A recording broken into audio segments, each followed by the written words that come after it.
нозирони минтақавии милитсия дар ноҳияи Спитамен баъди ба қайдгирии дуздӣ аз дукони фурӯши телефонҳои мобилӣ тавонистанд бо изи гарм ҷиноятро ошкор созанд. 2 нафар гумонбар шуда, ки гузаштаи ҷиноятӣ доранд, зиёда аз 40 адад телефонҳои мобилиро тасарруф карда ба соҳибкор 50 000 сомонӣ зарари молумулкӣ расониданд. милитсияи ноҳияи Спитамен дуздиеро ба қайд гирифт, ки аз ҷониби афроди пешсудшуда содир шудааст. маҳз корбарӣ ва назорат аз болои пешсудшудаҳо ба нозирони минтақавии милитсия имкон дод ҷинояти дуздиро бо изи гарм ошкор созанд, зеро дар қайди профилактикии нозирони минтақавӣ услубу шеваи ҷиноятсодиркунии афроди кajрафтору назоратшаванда сабт шудааст. шаҳрвандон Эгамназаров Хотам Абдурасулович, соли таваллудаш 1997, истиқоматкунандаи ҷамоати деҳоти истиқлоли ноҳияи Спитамен, ки қаблан 2 маротиба барои дуздӣ суд шудааст, ва Қодиров Ғиёс Ҳусанович, соли таваллудаш 1992, истиқоматкунандаи шаҳраки Навкати ноҳия, пеш 5 маротиба бо ҷурми дуздӣ доғисудӣ дорад. бу маслиҳати пешакӣ санаи 14 декабр дар дили шаб аз дукони фурӯши телефонҳои мобилӣ воқеъ дар бозори марказии ноҳияи Спитамен тамоми телефонҳои мавҷударо тасарруф намуданд. ман омадам, дарам кушодагӣ будааст. сразу ман надуромадам, нарасидам.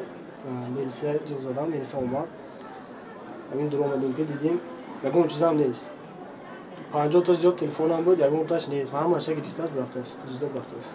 корношоям кардани дари даромад ба дукон ва ба яғмо бурдани телефонҳои мобилӣ бо арзиши зиёда аз 50 000 сомонӣ кирдори навбатӣ ба ҷомеа хафноки гумонбаршудаҳо Эгамназаров ва Қодиров мебошад.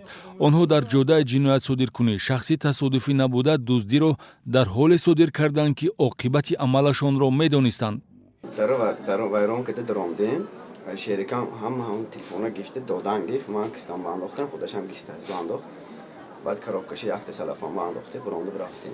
дуздони корозмуда Хотам Эгамназаров ва Ғиёс Қодиров ният доштанд телефонҳои бо роҳи ҷиноят ба дастовардаро фурӯхта даромади пулиро соҳиб шаванд, аммо милитсия нагузошт, ки ҳадафи нопок амалӣ ва соҳибкор зарар бинад.